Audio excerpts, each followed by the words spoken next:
여러분 반갑습니다. 정우 박사입니다. 다들 즐거운 주말 보내시고 계십니까? 어, 어제 비가 조금 내려서 그런지 기온이 좀 더 내려간 것 같습니다. 이제 본격적으로 추위가 아마 시작이 되지 않을까라고 생각이 드는데요. 다들 추위 조심하시고 감기 조심하시면서 월동 준비 잘 하시기 바랍니다. 지난주 목요일 미국의 CPI가 아주 서프라이즈하게 발표가 되었는데요. 사실 저도 뭐 반신반의하면서 시장을 바라봤기 때문에 굉장히 좀 이번 CPI를 중요하게 좀 생각을 했습니다. 저는 개인적으로 CPI가 뭐 잘 나와야 7.9 정도 나오지 않을까라고 생각을 했었는데 와 시장의 예상을 깨고 7.7이 나오면서 그러니까 시장 전분기가 8.2%이기 때문에 0.5%가 빠진 거죠. 네, 시장에서는 많이 빠지면 0.3이라고 생각을 했는데 0.2가 추가로 더 빠진 게 또 특히 최근에 나스닥 시장이 많이 밀려 있는 상태에서 이러한 일이 발생을 하다 보니 그간 나스닥에 쇼패팅을 했던 즉 예를 들면 뭐 공매도가 될 거고 쇼패팅을 했던 부분에서 강력한 숏 스퀴즈가 발생을 하면서 미국 시장이 무려 7%가 반등하는 대이변이 좀 발생을 했습니다. 많이 내려와 있는 상태이기도 하고 뭐 투심이 확인하고자 하는 내용에서 서프라이즈가 나와버리니까 그 파급력이 어마무시했던 목요일날 미 증시 그리고 추가적으로 금요일날도 상승을 했기 때문에 단기간에 뭐 거의 나스닥이 한 8.5%가 올라간 거죠. 그러한 힘을 받아서 국내 증시도 금요일날 굉장히 좋은 모습 속에 뭐 수급적인 부분이라든지 차트적으로라든지 모멘텀이라든지 너무 나쁘지 않은 하루였던 것 같습니다. 다만 또 아쉬운 게 또 시가 갭이 많이 뜬 상태에서 일단 특정 종목군들만 굉장히 강한 현상이 발생이 되었죠. 뭐 카카오 그룹주라든지 최근 많이 밀렸던 게임사들 뭐 NC소프트라든지 크래프톤이라든지 뭐 IT 반도체에서는 뭐 LG노텍 하나 뭐 애플 관련된 종목군들만 뭐 위주로 또 올라가는 등 원전은 또 그 안에서 또 한 종목 이런 식으로 해서 굉장히 또 소수의 종목만 또 급등을 하고 장중에 일반적인 종목군들은 또 상승 탄력이 둔화되는 모습을 보였기 때문에 뭐 어떻게 보면은 좋은 시장일 수도 있지만은 어떻게 보면은 그 안에서도 참 옥석을 잘 못 잡으면 어려운 시장일 수도 있었겠구나 정도 하는 생각이 듭니다. 그래서 우리가 항상 공부를 하면서 종목에 대한 이 뭐라고 해야 될까요? 타겟을 압축해 가는 과정을 계속 분석을 통해서 그리고 학습을 통해서 배워나가야 되고 또 그러한 그 경험의 축적으로 인해서 종목이 압축이 되지 않나 저는 생각이 듭니다. 아무튼 다음 주도 아무래도 주말에 미 증시가 일단은 상승 마감을 했기 때문에 다음 주도 저는 추가 상승이 가능할 것으로 일단은 생각이 들고요. 뭐 파월의 이제 추가적인 코멘트가 나중에 나오겠죠. 그러한 시점까지는 일단은 안도 랠리 성격으로 조금 더 올라갈 수 있지 않을까라는 생각이 듭니다. 또 이 밑에 뭐 제가 추가적으로 글을 적었지만은 전체적인 글로벌 증시라든지 국내 증시를 짓눌렀던 여러 가지 요인들 중에 대부분이 지금 뭐 추가적으로 악재를 만드는 과정이 아니라 그 악재가 서서히 완화되는 과정이 상당히 많이 포착이 되네요. 뭐 첫 번째 미국의 긴축 여전히 긴축은 되고 있지만 그 속도가 둔화될 것이다 라는 거에 시장은 기대를 하고 베팅을 하는 것이고 우크라이나 러시아 전쟁 헤르손을 탈환했다라는 기사가 나왔는데 이에 따라서 러시아가 뭐 확전을 하는 게 아니라 뭐 추구 전략을 짜는 내용들이 굉장히 많죠. 그리고 뭐 미국도 뭐 유럽도 러시아에서도 스탠스의 변화가 서서히 감지되고 있기 때문에 러시아 우크라이나 전쟁도 어느 정도 소강 상태에서 이제는 협상 쪽으로 기울어 가는 게 아닌가라는 생각을 할 수 있을 것 같습니다. 전 세계적으로 가장 이 공급망에 큰 차질을 주었던 국가는 다름이 아니라 중국입니다. 중국의 공급망 차질로 인해서 굉장히 많은 애로사항이 많았었는데요. 그러한 중국이 제로 코로나 정책을 서서히 푸는 모습 자체가 그리고 이번에 이제 현재 확진자가 되고 늘어나고 있음에도 불구하고 움직인다. 그리고 방역을 푼다. 라는 것 자체. 그리고 광동성에서 더 이상 사람들이 참지 못하고 뭔가를 하고 있기 때문에 정부가 움직이고 있다. 라는 인식조차 저는 듭니다. 그런 부분에서 큰 악재 세 가지가 전부 다 완화되는 성격을 보인다. 라는 게 하나의 저는 시그널이라고 생각이 들어요. 종목의 뭐 올라가고 내림을 떠나서 시황적인 부분에서 모든 현상들 원달러 환율의 급등을 만들었던 것도 이러한 내용들이 파급을 만들어서 줬던 이슈고, 채권 시장의 불안 또한 이 근간은 미국의 긴축에서 파생돼서 만들어진 악재들이기 때문에 악재의 이 첫 번째 타점이 지금 어느 정도 완화가 되고 있다라는 거는 긍정적이게 시장을 바라보면서 조금 더 가지고 있던 종목군들 좀 더 위에서 팔 수 있는 뭐 그런 기회가 되지 않을까라는 생각이 듭니다. 그러나 어느 정도 구간이 또 올라오면은 이 시장이라는 게 항상 올라갈 수만 없는 거고요. 또 항상 떨어지기만 하는 것도 아닙니다. 그래서 일정 구간 올라갔을 때는 비중 조절을 좀 하면서 또 기회를 노려보는 것도 중요하지 않나 생각이 드네요. 자, 그럼 바로 시작해 보도록 하겠습니다. 자, CPI 지표 호조 속 시장은 대폭등, 단기 상승 기대감이 좀 더 이어질 것으로 보이는데, 여기에서 중요한 것은 연준의 스탠스 변화가 크게 없기 때문에 일정 구간 위에서는 주의가 필요할 수 있으며, 그 키는 환율에 있다라고 생각이 듭니다. 최근 원달러 환율이 굉장히 빨리 내려왔는데요. 그런 내용도 있어요. 지금 10조 가량의 이 조선 섹터, 조선 사들이 이 해외에서 수주를 했던 이 채권을 정부가 사주고 그거를 해외에 매각을 함으로 인해서 원달러 환율이 급격하게 내려온 부분도 있다라는 내용도 있습니다. 정부의 인위적인 개입이 일정 부분 있었고, 그로 인해서 조금 더 외국인들이 폭발적으로 우리나라 시장에 들어오면서 원달러 환율이 급락하는 현상까지 나타나는데요. 그런 부분들이 있었기 때문에 일단 원달러 환율도 굉장히 중요한 역할을 좀 해줄 거라고 생각이 듭니다. 최근 이 원달러 환율을 보면은 놀라울 정도로 많이 내려왔는데요.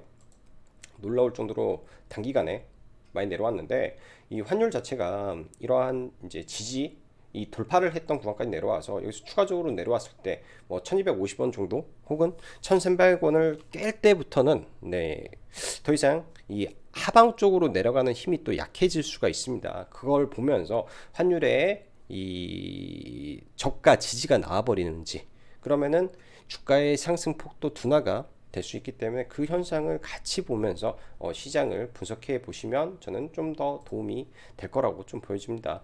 간밤 미 증시 보면은 다우는 상승폭이 조금 약했는데요. 나스닥이라든지 S&P 500은 여전히 강한 상승을 보였고, 특히 이제 많이 내렸던 미국 시장에서도 많이 내렸던 뭐 아마존이라든지 뭐 알파벳, 뭐 엔비디아, 반도체, 뭐 이쪽 넷플릭스라든지 전부 다 성장주 섹터에서 강력한 반등이 나왔기 때문에 국내도 그런 영향을 받을 것이고요. 또 중국의 이 코로나 봉쇄 관련된 제로 코로나 정책의 완화가 있었죠. 실질적으로 그동안 시장에서 소문으로만 돌았던 내용들이 현실로 이루어졌기 때문에 뭐 중국 소비 관련된 종목군들도 상당히 좋았습니다. 그래서 그 말은 우리나라 시장도 그렇게 반응을 했었다라고 볼 수 있지 않나 생각이 드네요. 금요일날 시장을 보면 뭐 상승 종목 수가 압도적으로 양시장 다 많은 시장이기 때문에 대부분의 종목은 떨어지는 게 이상한 시장이었고요. 떨어지는 게 이상한 시장이었고, 뭐 다만 떨어지는 혹은 상승폭이 좀 둔화됐던 종목군들은 그동안 많이 올랐던 종목군들이 조금 멈춰가는 수준의 모습을 보였다라고 생각이 듭니다. 여기 제가 표시해 놓은 코스닥 150 업종을 보면 아무래도 코스닥 150 업종이 올랐다라는 것은 시총 상위 종목군들이 많이 올랐고, 공매도를 때릴 수 있는 종목군들이 많이 올랐다라는 것을 대변하죠. 즉 쇼커버링이 들어왔다라고 보는 거고요. 항생은 이제 제로 코로나 정책의 완화로 인해서 중국 증시가 좋았고, 그로 인해서 5호자 국내 증시가 올라왔던 이 동력은 중국 시장에서 한 번 더 만들어줬다라고 볼 수 있을 것 같습니다. 자, 내용들을 보면서 이야기해 보죠. 지난 목요일 미국의 CPI 발표가 7.7로 발표되면서 지난 1, 2월 이후 최저치로 기록하면서 시장은 이에 엄청난 환호를 보여주었습니다. 그로 인해 미국 나스닥이 7% 상승하는 등 대부분의 기술주가 엄청난 급등 마감하였기 때문에 당연히 국내 증시도 그 영향을 받아 3%대 이상 반등을 하며 마감을 하게 되었다라고 보실 수 있을 것 같고요. 11월 들어서 외국인의 지속되는 매수세에 더해 기관까지 강한 매수가 좀 유입이 됐는데, 제가 목요일 날은 그런 말씀 드렸어요. 지수의 고점을 또 기관에서 잡는다 라는 말을 들었는데, 뭐 참 신기하게도 더 폭등이 나와버려서 좀 그랬는데, 거기에 저도 글을 한번 읽어봤습니다. 제가 작성했던 내용들, 목요일날 썼던 내용들을 보면서 저도 똑같은 전략으로 가고 있기 때문에 강한 종목군들 더 강한 것 같습니다. 틀린 내용은 아니고요. 이때도 코멘트를 달았을 때 지속될 거다, 지수 조정이 와도 계속 올라갈 것이다. 그 내용은 아직도 저는 변함이 없다라고 생각이 듭니다. 더 올라갈 것 같다라는 생각은 변함이 없네요. 자, 이어서 이 기관까지 강한 매수세가 유입이 되면서 숲상 유의미한 변화가 감지되는 상황에서 인플레이션 정점론까지 힘을 받고 있기 때문에 단기적으로 이러한 힘은 쉽게 꺾어버리기는 어려울 것으로 저는 예상이 됩니다. 거기에 더해 러시아 우크라이나 전쟁 관련해서 확전보다는 협상론에 점점 힘이 실리는 모습 또한 긍정적인 모습에 더해 중국의 제로 코로나 정책이 지금 당장 바로 완화가 되지는 않겠지만 찌라시로 돌았던 내용이 실제 정책으로 변경이 돼버리는 모습이 금요일날 오후에 나왔습니다. 이게 바로 정부 당국으로부터 발표가 되었던 흐름이 코스닥 시장을 다시 한번 위로 들어올려 주는 흐름이기 때문에 저는 상당히 긍정적인 내용이 아닐 수 없지 않나 생각이 드네요. 시장을 질러 오던 악재, 아까 말씀드렸던 세 가지죠. 미국의 긴축, 우크라이나 전쟁, 중국의 제로 코로나 로 인한 공급망 차질의 문제가 크게 존재했었는데, 이로 인해서 파생됐던 게 뭐 영국의 채권 이슈였고 일본의 환율 이슈였고 뭐 등등 내용이었다라고 봅니다. 그렇지만 핵심은 그 세 가지 악재가 조금씩 완화되고 있다라는 점에서 시장은 단기적으로 조금 더 환호할 것으로 예상이 됩니다. 그렇기 때문에 시장을 좀 더 긍정적으로 보면서 지수가 과연 어느 시점에서 조정을 보일지에 대한 체크를 해놓고 지지와 저항을 놓고 좀 보면 좋지 않나 생각이 들어요. 그리고 항상 지수가 반등을 하면은 그 반등할 때 주도주라는 개념이 많이 잡히죠. 대장주라는 개념이 잡힙니다. 그게 이제 바닥권에서 나오는 바닥주도 형태의 주도주가 있고요. 신고가를 치는 상태의 주도주가 있습니다. 자, 매번 반등할 때는 주도주 성격을 띠는 종목이든 섹터든 테마가 존재합니다. 우리가 매일 공부하고 시장을 정리하는 이유는 그러한 섹터와 종목을 찾고 그 안에서 기회를 발견하기 위함이기도 합니다. 현재 시장의 주도주는 누가 뭐라 해도 LG에너지솔루션을 포함한 2차전지 섹터라는 점에서 부정할 수 없습니다. 그 안에서 옥과 석을 찾아내는 게 어려워서 문제지만 LG에너지솔루션이 꺾이기 전까지는 간다라고 봐야 되는 게 무방할 것으로 저는 보이고요. 리튬 주식들의 순환매 또한 미국의 엘버말이라는 종목과 함께 가고 있다고 보면서 엘버말이 꺾이면 다 꺾인다라고 봐야 될 것 같습니다. 또한 항상 시장이 급락을 하고 난 후에는 낙폭과대주가 많이 튀어 올라오는데, 지난 7, 8월 바닥권 낙폭과대는 저는 박셀바이오로 찍어서 봤었기 때문에 박셀바이오였다라고 생각을 합니다. 박셀바이오도 오랫동안 리뷰를 해드렸던 종목이고요. 같이 매매도 했던 종목인데, 지금은 제일 많이 떨어진 게 바로 카카오 계열의 종목군들이다 보니 이쪽에서 금요일 엄청난 쇼커버가 들어왔다라고 생각이 드네요. 보통 바닥권에서 낙폭과대 섹터가 올라올 때 많이 올라오면 100, 150에서 200% 정도 올라오지 않나 생각이 드는데요. 일단 카카오 계열 시가총액이 매우 큽니다. 매우 큰 상태에서 지금 거의 100%가 올랐기 때문에 여기서 얼마나 더 갈지는 좀 모르겠고요. 하나의 이 낙폭과대 섹터 안에서 그나마 이 모멘텀과 이슈를 가지고 있는 게 아프리카 TV다라고 생각을 하기 때문에 아프리카 TV 안에서 기회를 보시면 저는 좋을 것 같습니다. 아프리카 TV를 좀 더 집중을 해보는 게 좋을 것 같고요. 그리고 네옴시티와 원전이 남았는데, 이번 빈살만 방한 이후에도 내용은 지속적으로 장기적으로 나올 수밖에 없기 때문에 메가 트렌드가 될 가능성이 높은데, 단기적으로 많이 올라와서 부담도 됩니다. 지금까지는 건설 쪽이 폭등했다가 2차전에 돌입한 후발주들이 움직이고 지속 변화가 나오고 있죠. 이쪽도 잘 봐야 돼요. 뭐 한미글로벌, 유신, 히림, 이쪽은 쳐다도 보면 안 된다라고 저는 생각이 듭니다. 대주주가 매도를 하기 시작했고 금요일날 히림도 대주주가 매도를 했는데요. 2차전이 이제 뭐 사빅 관련주라고 해가지고 세우글로벌이 2연상, 한국선지도 같이 올라왔죠. 근데 이쪽은 정치와도 연결이 되어 있어요. 홍준표하고도 연결이 되어 있다 보니까 잘 보면 좋을 것 같고, 차라리 사빅 쪽에서 종목들은 잘 보면 좋을 것 같고, 나머지는 이제 아무리 봐도 수소 쪽이 저는 더 좋아 보입니다. 개인적으로 신도기현이라는 종목을 사실 뭐 그냥 막 올라와서 도대체 왜 올라오나 생각을 했는데, 결국은 돌고 돌아서 수소 이슈지 않을까라는 생각이 들고요. 그러면은 시장에서 바라보는 테마주의 대장은 신도기현으로 봐야 되지 않나 생각이 들고, 그러한 신도기현과 동화성이 이제 금일부로 단기 과열에 들어갑니다. 나머지 이제 종목군들에서 기회가 오겠죠. 단기 과열도 참 아이러니하게 이 빈살만이 방한하기 전날 해제가 돼요. 그러니까 14, 15, 16. 예, 그러면 17일 날 해제가 되네요. 세 종목, 두 종목 다. 참 아이러니하게 이렇게 맞춰놓은 것도 참 재밌는 것 같습니다. 그렇게 이제 단기 과열에서 움직여서 그 다음날 폭등을 시켜버리는 양상도 나올 수 있기 때문에 그런 부분에서 생각을 좀 잘 해보는 것도 좋고, 예, 그렇게 생각이 들고요. 원전 쪽은 핵심을 잘 봐야 되는 거라고 저는 보여집니다. 당연히 주는 두산에너빌리티랑 한전기술이 핵심인데 수익률 게임에서는 진짜 수주 실적이 있는 오기먼지 잘 보시면 되는데 이게 말처럼 쉽지는 않죠. 그러나 원전 쪽 이슈는 하반기 그리고 내년 연초에 더욱 강력해질 것으로 저는 예상을 하고 있습니다. 이번 파동에서 한 번 먹고 다음에 내려오면 똑같은 종목으로 똑같이 매매해도 저는 무방할 것 같아요. 항상 말씀드리는 종목이 저는 똑같기 때문에 그런 종목군들 안에서 기회를 잘 찾아보시기 바랍니다. 뭐 저점을 잡는 거, 뭐 고점을 찍는 거 신의 영역이라고 봐요. 어느 선에서 뭐 비중을 조절하는 게 더 중요하지 않을까라는 생각이 들고요. 이번 주는 되게 이제 정치적인 부분에서 변화가 좀 많은데요. 일단 중간 선거 관련해서 미국 민주당이 상원을 수성한 게 거의 확실하지 않나라고 생각이 들고요. 하원은 아마 공화당이 될 것 같은데 지금 상황에서는 굉장히 지금도 박빙인 것 같다라는 느낌도 좀 많이 듭니다.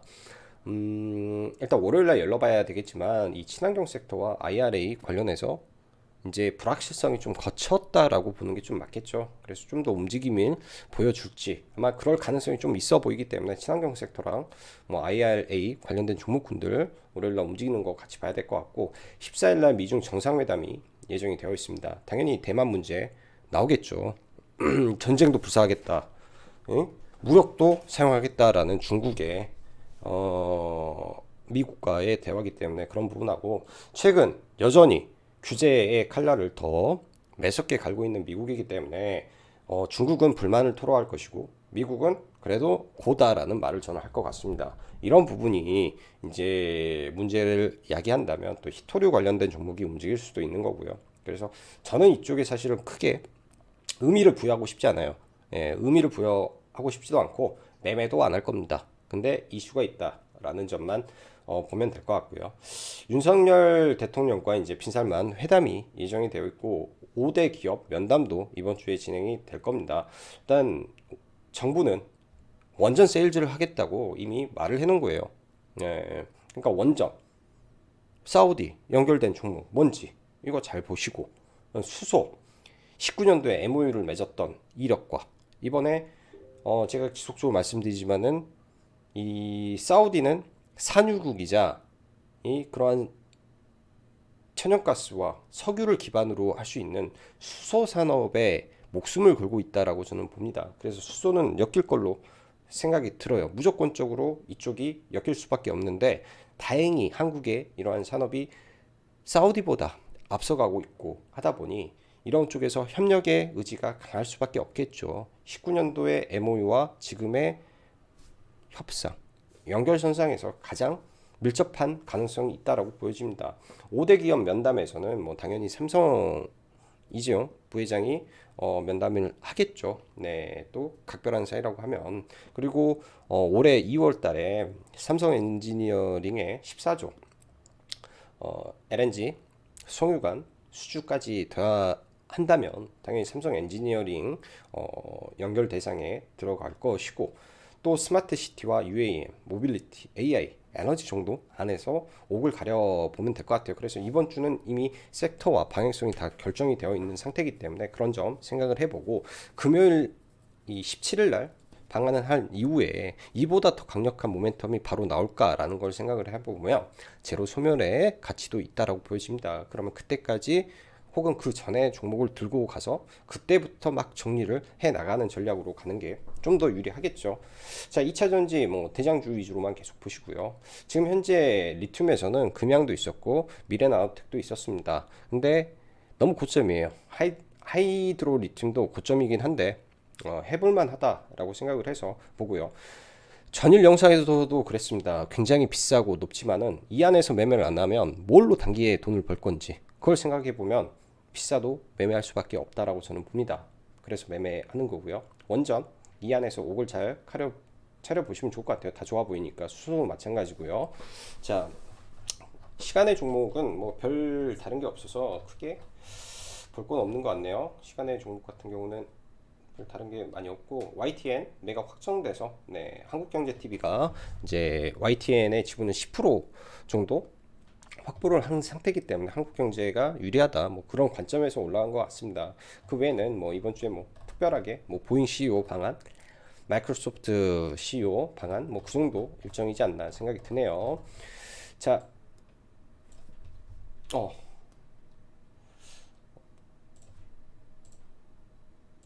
차트 보면서 마무리하도록 하죠. 먼저 해외 증시 간단하게 보면은 나스닥이 뭐 추가 상승을 하고 좀 올라왔는데 다우에 비해서는 아직 많이 못 올라와 있죠. 다우 같은 경우에는 지금 거의 지난번에 고점까지 올라왔기 때문에 굉장히 강하다라고 봐야 될 것 같고 다우가 근데 이 지점을 넘고 올라갈 수 있는 모멘텀이 있냐라는 걸 따져보면 없다라고 좀 보여지네요. 여기까지 넘고 올라가기는 좀 어렵겠다 정도.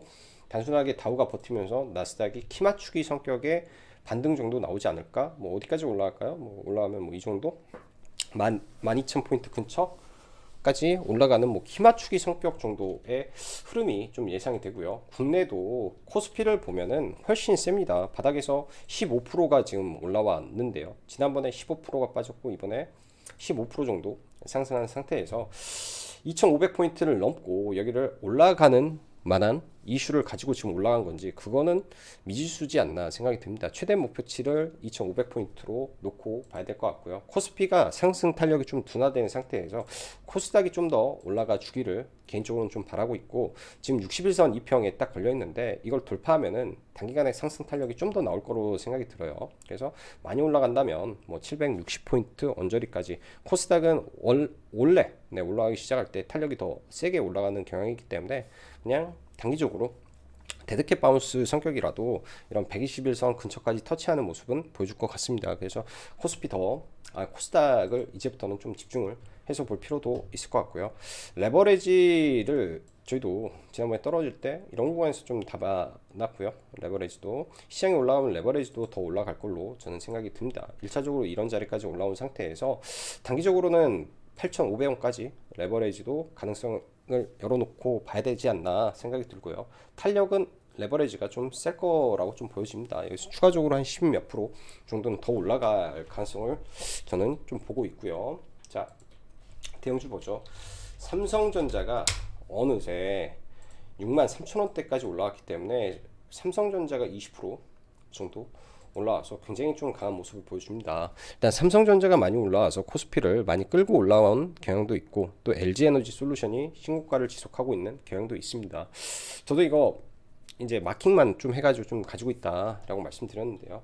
뭐 여기서 얼마나 더 움직일지 계속 봐야 되는데 외국인이라든지 주요 메이저의 매도가 없다면은 지속적으로 긍정적인 모습을 이어가지 않을까 생각이 듭니다. 2차전지 내에서는 삼성 SDI 정도가 최근에 수급이 끊이지 않는데 거의 1조가 들어온 상태에서도 아직 강하네요. 얘도 신고가를 만들지 좀 지켜봐야 될 것 같습니다. 또 이런 자리를 돌파시키면 삼성 SDI도 신고가를 향해서 달려가 버릴 수도 있을 것 같네요. 배터리 3사 중에서는 SK 이노베이션이 가장 안 좋은 모습을 보여주는데 키맞추기의 성격은 저는 있을 거라고 보여주고요. 2차 전지 내에서 포스코 케미칼이 SK 이노베이션을 넘는 시가총액을 만들었습니다. 굉장히 좀 센 흐름이고 2차 전지는 아니지만 2차 전지 소재의 대장으로 지금 달려갈 수 있는 네, 리튬의 대장으로 달려갈 수 있는 포스코도 굉장히 저는 긍정적으로 좀 보는데요. 올라가다가 조정을 받을 때 기회로 삼고 봐야 될 것 같고 의미 있는 구간이 돌파가 된 이런 지지 구간들 지지 구간들에서는 네, 매수로 대응하는 게 좋아 보입니다. 가지고 계신 분들은 그냥 잘 들고 가시면 좋겠다 생각이 들고요. 금요일날 리뷰 좀 보죠. 금요일날 성장주가 굉장히 급등이었는데 저도 아침에 회원님들한테 뭐 NC소프트, 크래프톤, 카카오, 네이버 그다음에 뭐 자이언트 시스템 뭐 등등 펴놓고 네, 매수 의견을 제대로 드리지는 못했던 것 같아요. 왜? 일단 뭐 시가부터 뭐 네이버가 예? 시가부터 네이버가 거의 7%, 카카오가 시가부터 거의 7%대, 굉장히 제가 봤을 때는 높게, 카카오뱅크가 시가부터 10%대 굉장히 높게 떴다라고 생각을 하는데, 이 상태에서 급등까지 나와버리니까 사실 잡기가, 시가에 들어가기가 굉장히 좀 부담되었던 것 같습니다. 그 이후에 이제 뭐 당연히 오전에 시장을 보고 뭐 한 10분이나 15분 있다가 수급이 계속 된다면 관련된 종목을 들어가는 게 맞는데요. 금요일 날은 완전히 카카오페이랑 이쪽에서 뭐 시장의 주도 섹터가 계속 올라왔기 때문에 사실 이런 구간에서는 접근 자체가 좀 어려웠던 것 같아요. 그냥 막판에 이 구간을 들어갈 때 여기에서 좀 상따를 좀 해가지고 이 종목은 좀 들고 가고 있다가 장후 시간에서 그냥 매도를 하고, 네, 상따를 했는데 그냥 전량 매도를 하고 그냥 나왔던 것 같습니다. 추가적으로 이걸 더 봐야 되나 싶기도 하는데, 올라올 근거가 좀 약해서 그런 생각이 좀 들고요. 근데 낙폭과대 성격에서 워낙 많이 밀리다 보니까 단기적으로 쇼커버가 굉장히 좀 강하게 들어온 것 같습니다. 자, 카카오 그룹주 일단 카카오페이가 대장으로 치고 가고 있다 정도 보면서 봐야 될 것 같고요.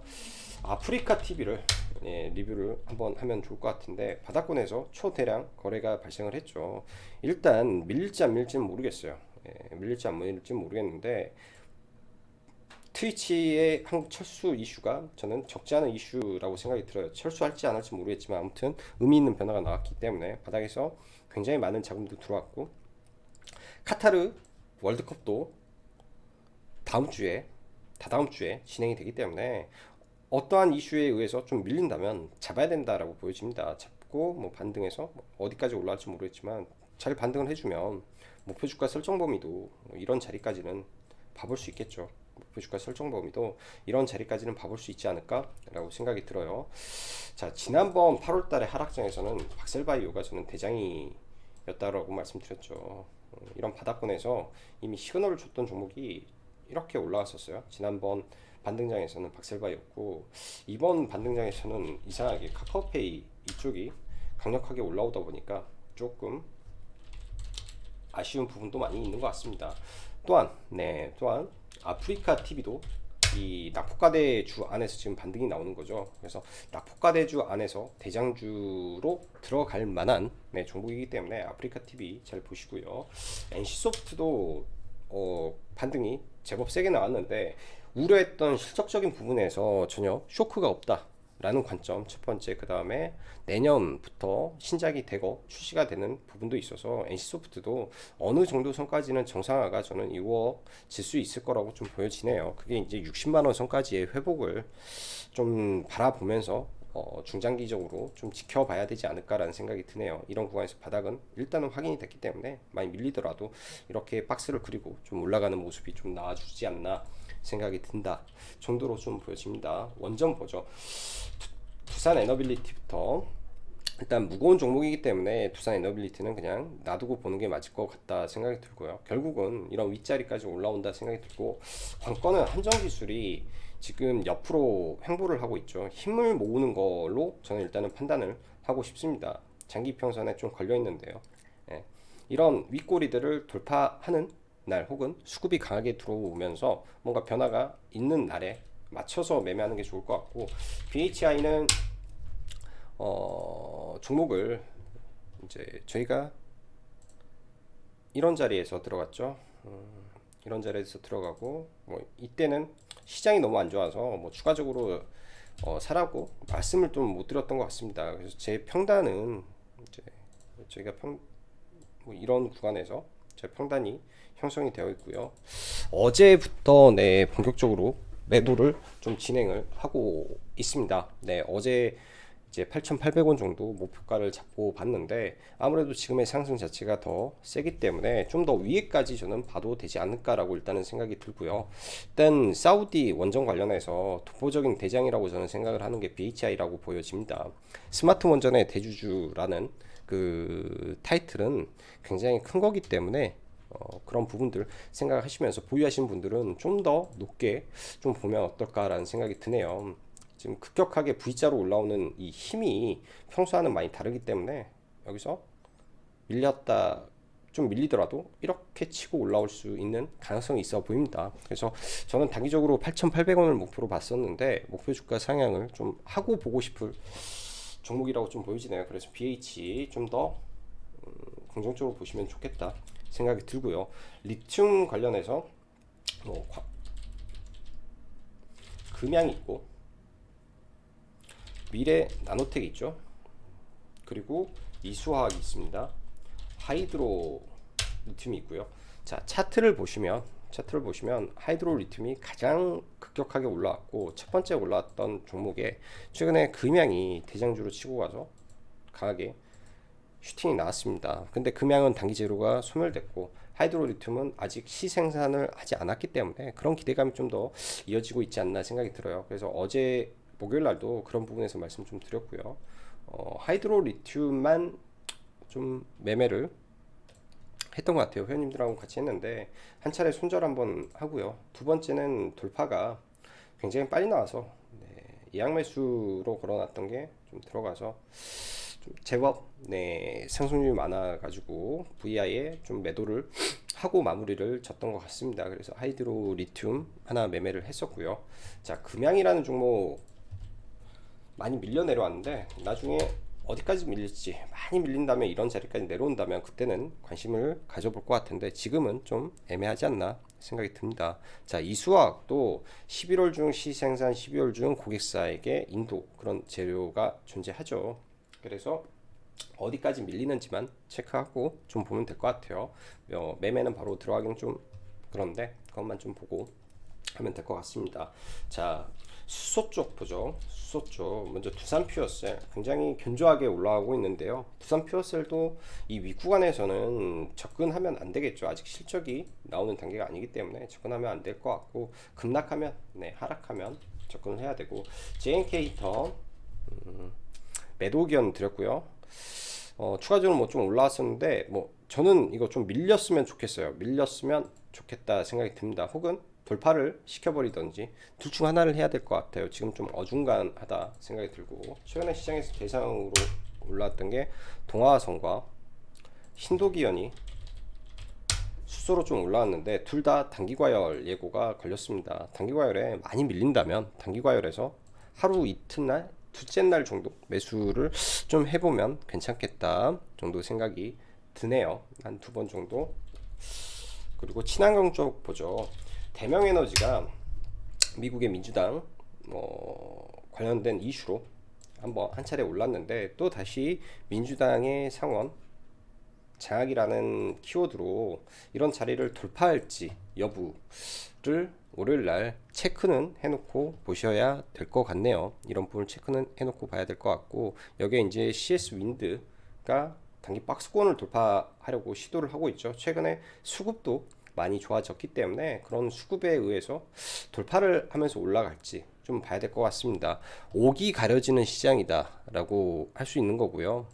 좋은 종목군들 안에서 뭐 상강이라든지 CS 윈드라든지 베어링은 좀 저는 별로 같고 CS 윈드가 오히려 더 좋아 보이네요. 지금은 예전에는 CS 베어링은 훨씬 탄력이 좋았다라고 하면 지금 오히려 시총이 좀 되고 강한 종목군들이 수급에 의해서 올라가는 시장이기 때문에 이런 종목이 더 좋아 보일 수밖에 없지 않나 그런 생각이 듭니다. 그래서 봐야 될 것 같다 생각이 들고요. 금요일날 저는 매매를 이제 네옴시티 관련된 그리고 카뱅을 좀 카카오페이 매매하다가 이 구간에서 돌파로 좀 들어가서 뭐 짧게 2% 정도 매매를 좀 했던 것 같고 세아특수강 네옴시티죠. 아침에 강하게 돌파가 나와서 돌파 매매로 해서 분할 매도를 좀 했던 것 같고요. 그다음에 뭐 핀델이라는 종목이 사실 상한가에 좀 들어갔던 종목입니다. 목요일날 상한가를 갔던 종목인데 금요일날 시장 자체가 AI로 좀 많이 움직였었죠. 장 막판에 다시 돌파하는 흐름이 좀 나와서 일부 상따를 계획하고 좀 보다가 상을 못 가는 것 같아서 매도를 했고 이거는 이제 분할 매수 걸어놨는데 매수 체결이 안 돼가지고 그 매수 취소가 안 돼서 그 취소를 안 했던 물량이 잡혀가지고 운 좋게 먹은 매매인 것 같네요. 딱 이 정도. 그리고 포스코홀딩스도 네, 저는 상한가에 들어왔던 종목인데 뭐 매매는 깔끔하지 못했던 것 같습니다. 거의 본전에 나왔던 것 같고요. 그다음에 인바이오젠이라는 종목은 바닥에서 좀 강하게 올라왔던 종목이죠. 이것도 돌파로 들어가서 뭐 일정 부분 수익 실현하고 마지막에는 매수가 매도라 의미는 없었던 것 같습니다. 그래서 금요일 날 거의 대부분 보면은 리튬 그리고 BHI 매도 그리고 네이버 들고 왔던 거 전량 매도를 하면서 이렇게 좀 대응을 했던 것 같네요. 다음 주도 시장은 그리 나쁘지 않을 거라고 보고 있기 때문에 다들 좋은 성과 내시는 그런 한 주 되셨으면 좋겠습니다. 자, 오늘도 여기까지 시청해 주셔서 감사하고 오늘도 좋은 하루 되세요. 짱구 박사였습니다. 감사합니다.